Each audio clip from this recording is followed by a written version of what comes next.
Summer holidays வந்தாச்சு, நம்ம GT Holidays வந்தாச்சு. GT Holidays, South India's #1 travel brand. மார்க்கெட்லயே கம்மி சேதாரத்துல இன்னும் 1% தள்ளுபடி கொடுப்போம். ஓகே, வைரநக கேரட்டுக்கு 5000 தள்ளுபடி கொடுப்போம். தள்ளுபடி திருவிழா. Periyar Maniammai Institute of Science and Technology, Tanjavur. Aerospace Engineering with specialization in unmanned aerial vehicle. So நான் இன்னைக்கு ஒரு 1 லட்ச ரூபா போட்டேன்னா 6 வருஷம் கழிச்சு பார்க்கையில் அண்ட் ஆவரேஜ் வந்து ஒரு 2 லட்சமாவது என்னுடைய தொகை இருக்கும். அவரால் ஒரு 5000 ரூபா 5500 சேமிக்க முடியும்னா ஒரு 15 வருஷத்தில் ஒரு 25 லட்சத்தை அவர் தாராளமாக எட்ட முடியும். ஏன்னா அப்போ அந்த 1 கோடி ஒருவேளை அந்த 1 கோடி இலக்கை அடைஞ்சிட்டாங்கன்னா அன்னைக்கு லெவலில் அவங்களால அதுலேருந்து மாதம் ஒரு 50000 ரூபா பென்ஷனாக எடுத்துக்க முடியும். ஸோ இப்போ இந்த பணம் எந்த அளவு தைரியத்தை கொடுக்குது, சுயமாக தொழில் ஸ்டார்ட் பண்ணுறதுக்கு நம்மகிட்ட ஒரு இருப்பு இருந்துச்சுன்னா தான், கார்பஸ் இருந்துச்சுன்னா தான் பல வகையில் நம்ம ஐடியாவை சேஞ்ச் பண்ணிக்கலாம், ஒரு தைரியம் கொடுக்கும். இப்போ இந்த ஸ்டெப் அப் எஸ்ஐபியில் என்னென்னா ஆட்டோமேட் பண்ணிடுறோம். ஆட்டோமேட்டிக்காக என்ன ஆகுனா, இந்த வருஷம் நீ என்ன பர்சன்டேஜ்னு கொடுத்துட்டோம் அல்லது தொகையை கொடுத்துட்டோம்னா இந்த வருஷம் 5000 ரூபா, அடுத்த 13வது மாதத்துலேருந்து 5500 ஆட்டோமேட்டிக்காக எடுத்துக்குவாங்க. ஆனால் நீங்கள் எஸ்ஐபியை விட வேகமாக வளரக்கூடியது வந்து லம்சம் தான். நீங்கள் லம்சம் 1,20,000 ரூபா டே 1 போட்டிங்கன்னு வச்சுங்க, 10 வருஷத்துக்கு முன்னால் டே 1 வந்து 1,20,000 ரூபா போட்டுறீங்கன்னா 6 வருஷம் முடிவில் 2,40,000 ஆகிடும். இன்னைக்கு என்ன பண்றாரு, ட்ரம்ப் டெய்லி ஒன்று சொல்லிக்கிட்டு இருக்காரு. சொல்ல மார்க்கெட் ஒரு நாள் 2% ஏறுது, 2% இறங்குது, அல்லது இஸ்ரேல் போர் நடந்துச்சு, ரஷ்யா போர் நடந்துச்சு, இதுக்கெல்லாம் வந்து ஷார்ட் டேர்ம்ல வந்து மார்க்கெட் அடிபடும்.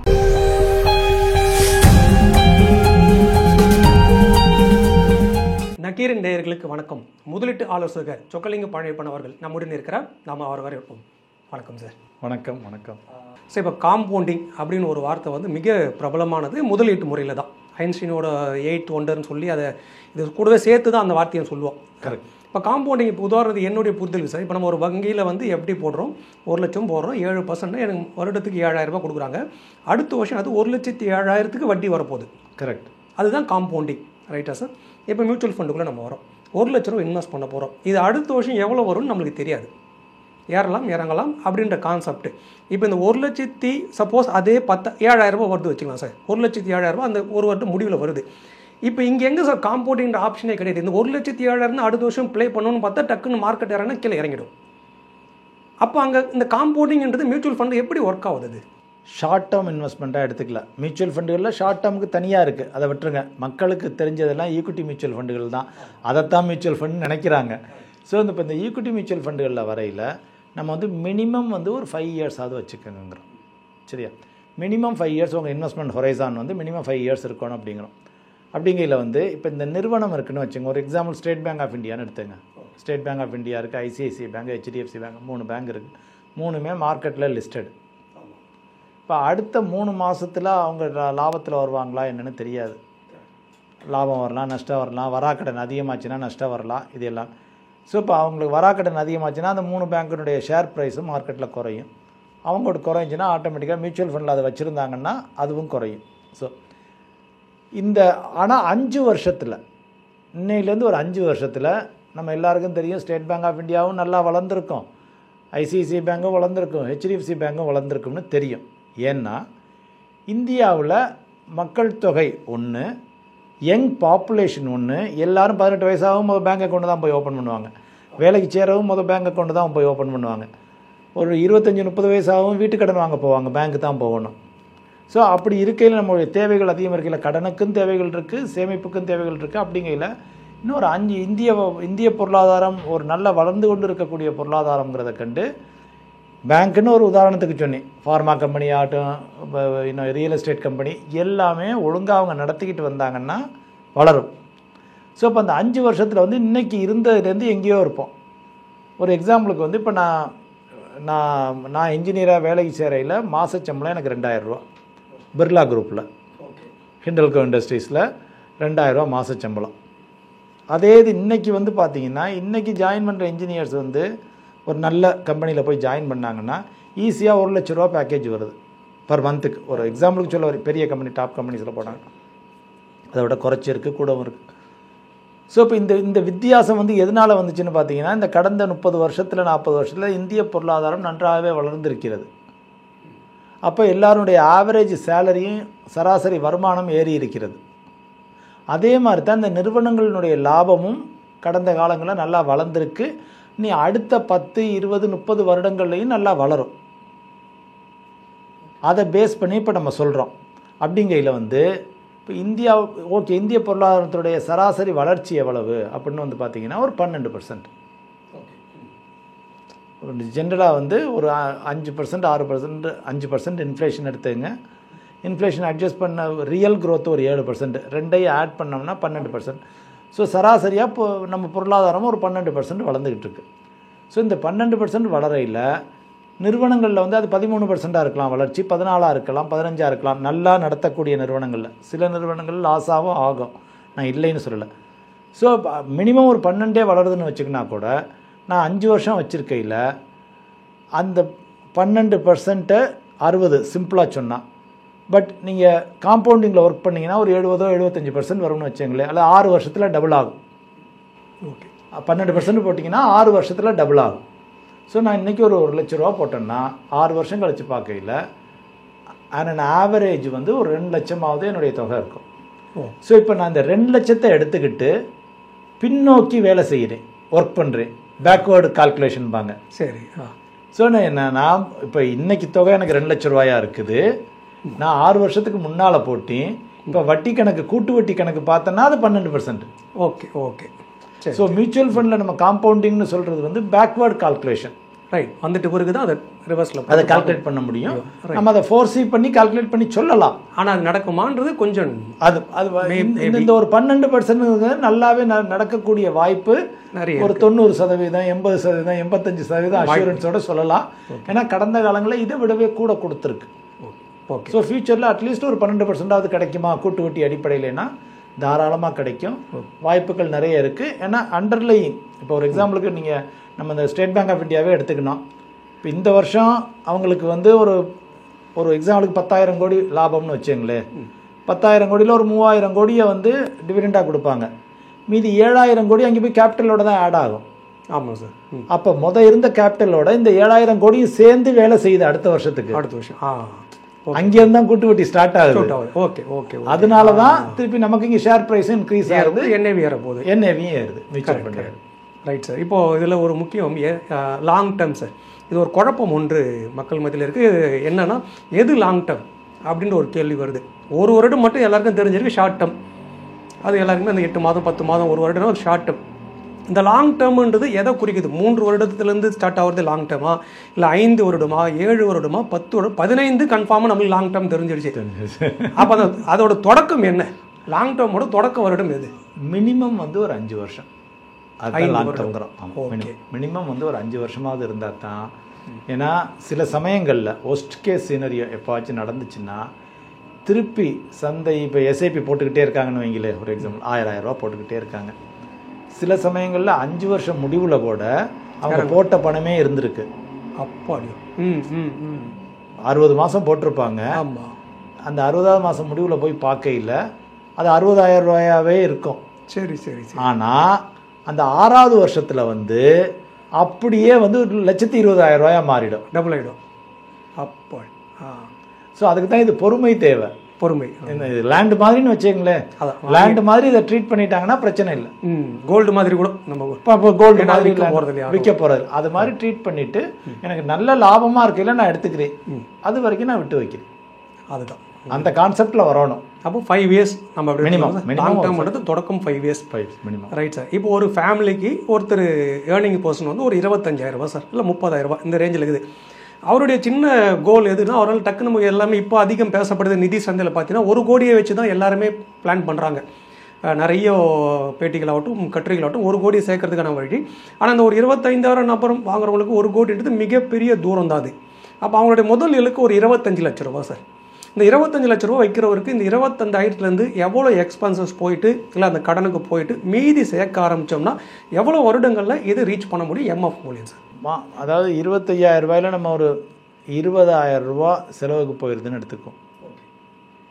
19,500 20,000 செலவுக்கு போயிடுதுன்னா அவரால் ஒரு 5,000 ரூபா 5,500 ரூபா சேமிக்க முடியும்னா ஒரு 15 வருஷத்தில் ஒரு 25 லட்சத்தை அவர் தாராளமாக எட்ட முடியும். ஒரு 20% சேமிக்க சொல்கிறோம். அவருடைய வருமானத்தில் நெட் இன்கமில். ஆமாம், ஒரு 20% சேமிக்க சொல்லலாம். இப்போ நிறைய இடங்களில் வந்து கணவன் மனைவி இருவரும் வேலை செய்கிறாங்க. இப்போ இவங்களுக்கு ஒரு 25,000, அவங்களுக்கு ஒரு 25,000, அல்லது இவங்களுக்கு ஒரு 25,000, இன்னொருத்தருக்கு ஒரு 15,000, 40,000 இருக்குன்னா ஒரு 5,000 ரூபா அவங்களால சேமிக்க முடியும். 5,000 ரூபாயோ 5,500 ரூபாயோ சேமிக்க முடியும். அப்படி ஒரு 5,500 ரூபா இப்போ சேமிச்சுக்கிட்டு வந்தாங்கன்னா ஒரு 15 வருஷத்தில் வந்து 25 லட்சம் ரூபாய் ஆகும். ஆனால் அதே இது இன்னும் கொஞ்சம் டைம் கொடுத்தாங்கன்னு வச்சுங்க, அதே 5,500 ரூபாயை சேவ் பண்ணிக்கிட்டு ஒரு 20 வருஷம் விட்டாங்கன்னு வச்சுங்க, இன்னொரு 5 வருஷம் தான் அப்படியே டபுளாக கிடைக்கும் அவங்களுக்கு. பிபிஎஃப் மாதிரி. ஆமாம், 15 வருஷம் போட்டு ஒரு 5 வருஷம் 5 வருஷம் 5 வருஷம் பண்ணாங்கன்னா இந்த 25க்கு பதிலாக இங்கே 50 கிடைக்கும். 5 இயர்ஸ் மட்டுமே கேப்பு. அதுதான் இதில் பியூட்டி. அடுத்தாப்புல ஸோ அதனால தான் நம்ம எவ்வளோ சீக்கிரம் ஸ்டார்ட் பண்ண முடியுமோ அவ்வளோ சீக்கிரம் ஸ்டார்ட் பண்ணுங்கன்னு சொல்கிறோம். இப்போ அதே இது இப்போ இன்னொரு 5 வருஷம் கூட்டினாங்கன்னா அது ஒரு 90 லட்சமாக மாறிடும். ஆக இந்த ஒரு அதுக்கு மேலே நம்ம இன்வெஸ்ட் பண்ணணுன்றீங்களா இல்லை அந்த ஒரு அந்த 5,500 கன்டினியூ பண்ணிக்கிட்டே இருக்கட்டும். Okay okay. அந்த 5,500 ஏன்னா இப்போ சில பேர் ஒரு 30 வயசில் ஆரம்பிச்சாங்கன்னு வைங்களே, அவங்களால ஒரு 25 வருஷம் 55 வயசு வரைக்கும் சேமிக்க முடியும். கரெக்ட். நான் தொகையெல்லாம் கூட்ட வேண்டாம், அதே ஒரு 5,500 ரூபாயை போட்டுக்கிட்டே இருந்தாங்கன்னா சரி ஒரு 15 வருஷத்தில் 25 லட்சம். ஓகே. 20 வருஷத்தில் அதே 5,500 கன்டினியூ பண்ணுறாங்க. ஓகே. ஒரு 48 லட்சம் 49 லட்சம் 50 லட்சம் வந்துடும் ஈஸியாக. ஓகே. இன்னொரு 5 வருஷம் கன்டினியூ பண்ணாங்கன்னா அது அப்படியே 90 லட்சம் 95 லட்சமாக வந்துடும். கிட்டத்தட்ட 1 கோடி. அது மிகப்பெரிய அந்த நீங்கள் சொன்ன மாதிரி ஒரு 25,000 ரூபா சம்பாதிக்கிற குடும்பத்துக்கு அது மிகப்பெரிய தொகை தானே சார்? இது பெரிய தொகை. ஏன்னா அப்போ அந்த 1 கோடி ஒருவேளை அந்த 1 கோடி இலக்கை அடைஞ்சிட்டாங்கன்னா அன்னைக்கு லெவலில் அவங்களால அதுலேருந்து மாதம் ஒரு 50,000 ரூபா பென்ஷனாக எடுத்துக்க முடியும்.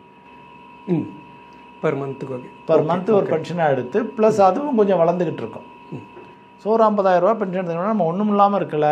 எனக்கு இந்த ஒரு கான்ஃபிடென்ஸ் வருது. இது எதுக்கு சொல்கிறேன்னா ஒரு எக்ஸாம்பிளில் சொல்கிறேன்.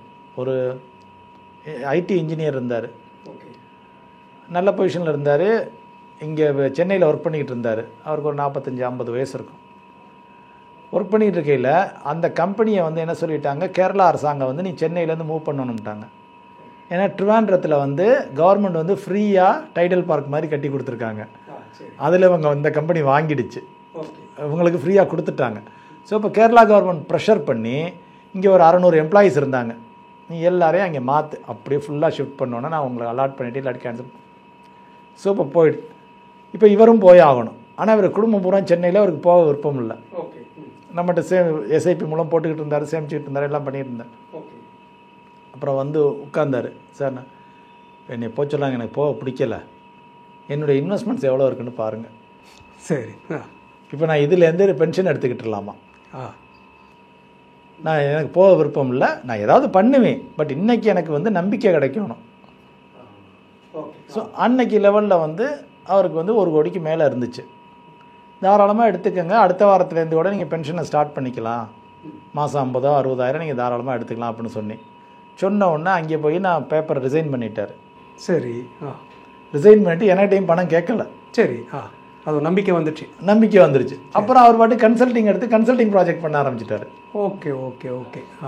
ஸோ இப்போ இந்த பணம் எந்த அளவு தைரியத்தை கொடுக்குது, நீங்கள் வந்து ஒரு கேரியரில் ஒரு டெசிஷன் எடுக்கிறதுக்கு, சுயமாக தொழில் ஸ்டார்ட் பண்ணுறதுக்கு, ஒரு வேலையை ரிசைன் பண்ணுறதுக்கெல்லாம் நம்மகிட்ட ஒரு இருப்பு இருந்துச்சுன்னா தான், கார்பஸ் இருந்துச்சுன்னா தான் நம்ம பல வகையில் நம்ம ஐடியாவை சேஞ்ச் பண்ணிக்கலாம், ஒரு தைரியம் கொடுக்கும், இது எல்லாமே நடக்கும். இது வரைக்கும் அவர் பணம் எடுக்கல, அவர் எவ்வளோ இருக்குன்னு கூட உங்களுக்கு கேட்டு தான் தெரிஞ்சுக்கிறாரு.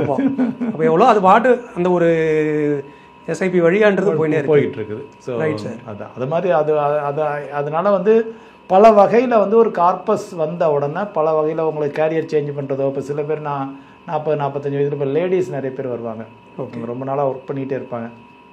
இல்லை சார் எனக்கு கில்ட்டி ஃபீலிங்காக இருக்குது, பேங்கில் ஒர்க் பண்ணுறவங்களாம் வந்தாங்க, ஒரு ஹஸ்பண்ட் ஒய்ஃபு. ஸோ அவங்க லேடி வந்து ஒரே சைல்டாக அவங்க கில்ட்டியாக ஃபீல் பண்ணுறாங்க. ஏன்னா நான் தினம் வேலைக்கு போயிடுறேன், வீட்டில் இல்லை, அந்த ஒரு குழந்தை தான், அந்த ஒரு குழந்தையும் கவனிக்க முடியல. அது வந்துச்சுன்னா 4-4:30 மணி 5 மணிக்கு வந்துச்சுன்னா, ஏன்னா வீட்டில் பெரியவங்க யாரும் இல்லை, அவங்கள டிவியை பார்த்துக்கிட்டே அவன் இருக்கிறான். ஏன்னா அவனுக்கு வழியில் நான் வர்றதுக்கு 7 ஆகிடுது. கரெக்டு. ஸோ நம்ம பேங்க்ல ரிசைன் பண்ண போனேன், அவங்க வேண்டாம்னு சொல்லி பிரான்ச்சே மாற்றி கொடுத்துட்டாங்க வீட்டுக்கு பக்கத்தில். அப்படி இருந்தாலும் முடியல. பட் என்கிட்ட இந்த அளவு தொகை இருக்குது, நான் எப்போ வேலையை விடலாம்? சரி, அட்லீஸ்ட் அந்த வேலையிலேருந்து வந்ததில் எனக்கு ஒரு 50% வந்தாலும் போதும், நான் வேலையை விடணும் அப்படின்னு அப்புறம் பார்த்து நம்ம எல்லாம் ஒரு கணக்கு பண்ணி சொன்ன பிறகு எனி டைம் நீங்கள் விடலாம், ஒன்றும் பிரச்சனை இல்லை, உங்களுக்கு இந்த அளவு கார்பஸ் இருக்குது அப்படின்னு சொல்ல பிறகு அப்புறம் அவங்க டெசிஷன் எடுத்து வேலையை குட் பண்ணுறாங்க. அப்பாடி.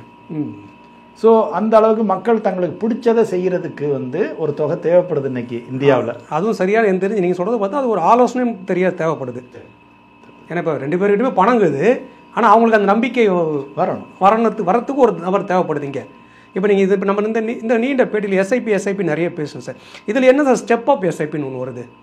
இல்லை, இப்போ ஸ்டெப் அப் அப்படின்னா என்னென்னு வந்து பார்த்தீங்கன்னா, இப்போ அதில் அதனுடைய பேசிக் அசம்ஷன் என்ன அப்படின்னு வந்து பார்த்தீங்கன்னா, எல்லாருக்கும் வருஷம் சேலரி இன்க்ரீஸ் ஆகுது, இன்க்ரிமெண்ட் கொடுக்குறாங்க. கவர்மெண்ட் எம்ப்ளாயி, ப்ரைவேட் எம்ப்ளாயி எல்லாரும் கொடுக்குறாங்க. ஸோ அல்லது தொழில் செய்கிறவங்களுக்கு வருமானமும் அவங்களுக்கும் உயரும். ஸோ அப்படிங்கையில் வந்து இந்த வருஷத்தை விட அடுத்த வருஷம் உங்களுக்கு அதிகமாக இருக்கும். இப்போ நிறைய பேர் என்ன பண்ணுவாங்க, எஸ்ஐபின்னு ஒரு 5000 ரூபாய்க்கு ஸ்டார்ட் பண்ணுவாங்க. பண்ணிவிட்டு அவங்க வருமானம் வந்து இன்னொரு 5 வருஷத்தில் வந்து ஒரு 50% ஏறி இருக்கும். ஆனால் அதே 5000 தான் கன்டினியூ பண்ணுவாங்க. ஓகே, அதை ஏற்றதுக்கு அவங்களுக்கு தெரியாது. அவங்க பாட்டுக்கு மீதி செலவழிஞ்சிக்கிட்டு தான் இருக்கும். எஸ்.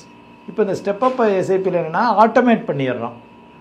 ஆட்டோமேட்டிக்காக என்ன ஆகுனா, இந்த வருஷம் நீ என்ன பர்சன்டேஜ்னு கொடுத்துட்டோம் அல்லது தொகையை கொடுத்துட்டோம்னா, இந்த வருஷம் 5000 ரூபா, அடுத்த 13வது மாதத்துலேருந்து 5500 ரூபா ஆட்டோமேட்டிக்காக எடுத்துரும். ஓகே. 25வது மாதத்துலேருந்து ஆட்டோமேட்டிக்காக 6000 ரூபா எடுத்துருவாங்க. 500 ரூபா வருஷம் இன்க்ரீஸ் ஆகிட்டே போகும். இதுக்கு லிமிட் இருக்கா சார்? நம்ம அந்த ஏற்றக்கூடிய இப்போ 5000 அதுலேருந்து 500 ரூபான்றது நம்ம 1000 வச்சுக்கலாம், எவ்வளோ வேணாலும் வச்சுக்கலாம். அது நம்மளை பொறுத்து, நம்மளுடைய கெப்பாசிட்டியை பொறுத்து. இல்லைன்னா சில பேர் பர்சன்டேஜ்லேயும் 10% அலோவ் பண்ணுறாங்க, 5% அலோவ் பண்ணுறாங்க. ஸோ இதைத்தான் வந்து நம்ம ஸ்டெப் அப் எஸ்ஐபிங்கிறோம். ஒரு ஆட்டோமேட்டிக்காக என்னுடைய பார்வை இல்லாமலே நான் டெசிஷன் ஒரு தடவை தான் நான் முடிவெடுப்பேன். ரைட். அப்புறம் நானே மாற்ற மாட்டேன். ஏன்னா ஒவ்வொரு தடையும் வருஷம் நான் வந்தா போடுறேன்பாங்க, ஆனால் போடவே மாட்டாங்க, மறந்துடுவாங்க. ஸோ அதுக்காகத்தான் இந்த ஸ்டெப் அப் எஸ்ஐபியை வந்து மியூச்சுவல் ஃபண்ட் நிறுவனங்கள் வந்து ஒரு ஆப்ஷனாக இன்ட்ரடியூஸ் பண்ணியிருக்காங்க. அது நிறைய பேர் பண்ணிக்கவும் செய்கிறாங்க. அது அவங்களுக்கு ரொம்ப ஒரு யூஸ்ஃபுல்லாகவும் இருக்குது. எனக்கு கண்ணுக்கு தெரியாமல் போயிடுது. இப்போ சேலரியில் கண்ணுக்கு தெரியாமல் கம்பெனியே பிடிச்சிட்டு கொடுத்தா தெரியல. பிஎஃப் அப்படி தான் பிடிச்சிட்டு கொடுக்குறாங்க. ஆட்டோமேட்டிக்காக சேலரி இன்க்ரீஸ் ஆகிடும், பிஎஃப்பும் பர்சன்டேஜில் இன்க்ரீஸ் ஆகிடும். ஆமாம், அந்த கான்செப்ட் தான் இங்கே ஸ்டெப் அப் எஸ்ஐபி அப்படின்னு சொல்கிறோம். கண்டிப்பாக. இப்போ எஸ்ஐபி நிறைய பேசணும் சார். இதில் வந்து லம்சமோட வேலை என்ன சார் மியூச்சுவல் ஃபண்டில்? மியூச்சுவல் ஃபண்டுகளில் வந்து ஆனால் நீங்கள் எஸ்ஐபியை விட வேகமாக வளரக்கூடியது வந்து லம்சம் தான். இப்போ ஒரு எக்ஸாம்பிளுக்கு 12% கிடைக்கும்னு நான் எடுத்துக்கினேன்னா, நீங்கள் எஸ்ஐபி 10 வருஷத்துக்கு போடுறீங்கன்னு வைங்க, 1000 ரூபா போடுறீங்க. 10 வருஷம் 120 மாதம் 1,20,000 ரூபா போட்டிருப்போம். 12% கிடைக்கும்னு எடுத்துக்கினேன்னா 10வது வருஷம் தான் 2,40,000 ஆகும். ஓகே, டபுள் ஆகும் 10 வருஷத்தில். வேறஸ் நீங்கள் லம்சம் 1,20,000 ரூபா டே 1 போட்டிங்கன்னு வச்சுங்க, 10 வருஷத்துக்கு முன்னாடி 10 வருஷத்துக்கு முன்னால் டே 1 வந்து 1,20,000 ரூபா போட்டுறீங்கன்னா 6 வருஷம் முடிவில் 2,40,000 ஆகிடும். அப்படியா? ஏன்னா அது டே 1 வந்து நீங்கள் 1,20,000 கொடுக்குறீங்க. இங்கே வந்து டே 1 1000 ரூபா, கடைசி 120வது மாதம் தான் 1,00,000 ரூபா. அப்போ சராசரி ஆவரேஜ் பண்ணி பார்த்தீங்கன்னா நீங்கள் 10 வருஷத்துக்கு 60,000 ரூபா தான் வச்சுருக்கீங்க. ஓகே, சராசரி பண்ணோம்னா 1000 + 1,20,000 எடுத்துகிட்டு சராசரி பண்ணால் 60,500 ரூபா. ஸோ ஆவரேஜாக நீங்கள் 10 வருஷத்துக்கு வச்சுருந்த தொகை வந்து 60,500 தான். வேற லம்சம் பண்ணையில் நீங்கள் ஆவரேஜாக வச்சுருந்ததே 1,20,000 ரூபா. டே 1 1,20,000 போட்டுட்டா 6 வருஷத்தில் டபுள் ஆயிரும். 12 வருஷத்தில் அது இன்னொரு டபுள் கூட ஆயிடலாம். 4,80,000 ஆகிடும். அப்ராக்சிமேட்டாக சொல்ல வரும். அதான் எல்லாம் அப்ராக்சிமேட்டாக. அப்போ நீங்கள் நீங்கள் சொல்ல பார்த்தா லம்சம்ன்றது டே 1 கூட போடலான்ற ஒரு எண்ணத்தை உருவாக்குது. அப்புறம் எதுக்கு சார் எஸ்டிபி? இப்போ என்னென்னா, நான் வந்து இன்னைக்கு வந்து 1,20,000 ரூபாயும் கொண்டு வர்றேன் ஒரே சமயத்தில். ஓகே. ஆனால் இன்னைக்கு என்ன பண்ணுறாரு, ட்ரம்ப் டெய்லி ஒன்று சொல்லிக்கிட்டு இருக்காரு. சொல்ல மார்க்கெட் ஒரு நாள் 2% ஏறுது, 2% இறங்குது. இல்லை இப்போ நமக்கு ஒரு எக்ஸாம்பிளுக்கு இப்போ காஷ்மீரில் ஒரு அட்டாக் நடக்குது, அல்லது இஸ்ரேல் போர் நடந்துச்சு, ரஷ்யா போர் நடந்துச்சு. இதுக்கெல்லாம் வந்து ஷார்ட் டேர்மில் வந்து மார்க்கெட் அடிபடும். சரி. ஸோ இப்போ மக்கள் வந்து 1,20,000 போட்டுட்டு ஒரே நாளில் போட்டுட்டு ஒரு மாதத்தில் வந்து அது 1,15,000 காமிச்சிச்சுன்னு வைங்க, அவங்களுக்கு கொஞ்சம் மனசு வருத்தப்படும். ஐயோ குறைஞ்சிருச்சு, போட்டு ஒரு மாதம் கூட ஆகலை அப்படின்னு சொல்லிட்டு அப்போ அந்த மனசு. ஸோ அதுக்காக நம்ம என்ன சொல்கிறோம், ஓகே இதை வந்து நீங்கள் ஒரே நாளில் கூட போட வேண்டாம், பயமாக இருந்துச்சுன்னா அடுத்த 6 மாதத்தில் போட்டுக்கோ. ஏன்னா மார்க்கெட் வந்து ட்ரம்ப்பு தகராறு பண்ணுறது, பல இஷ்யூஸ் ஓடிக்கிட்டு இருக்குது. ஒரு 6 மாதம் மார்க்கெட் ஏறி இறங்கிட்டு தான் இருக்கும் அப்படின்னு சொல்லிட்டு அந்த 1,20,000 அப்படியே ஒரு 6 மாதம் அப்படின்னா ஒரு நாங்கள் 24 வாரம் 24 வாரமாக டிவைட் பண்ணி வாரத்துக்கு ஒரு 5,000 ரூபா வாரம். ஸோ 5000 ரூபா போகிற மாதிரி அவங்க தர்ற 1,20,000 வந்து ஒரு லிக்விட் ஃபண்டில் போட்டுருவோம். ஓகே, அது மியூச்சுவல் ஃபண்டு தான். மியூச்சுவல் ஃபண்டுகளே அது வந்து நிரந்தர வருமானம் தரக்கூடியது கிட்டத்தட்ட. ஓகே, ரிஸ்க் ரொம்ப ரொம்ப குறைவு, ஒன்றும் இல்லை. ஆவரேஜாக ஒரு 6-7% அதில் கிடைக்கும். ஸோ அதில் பார்க் பண்ணி வச்சுட்டு அதில் டெய்லி வட்டி கிடச்சிக்கிட்டு இருக்கோம். அதுக்கு NAV ஏறும், டெய்லி குறைவாக ஏறும்.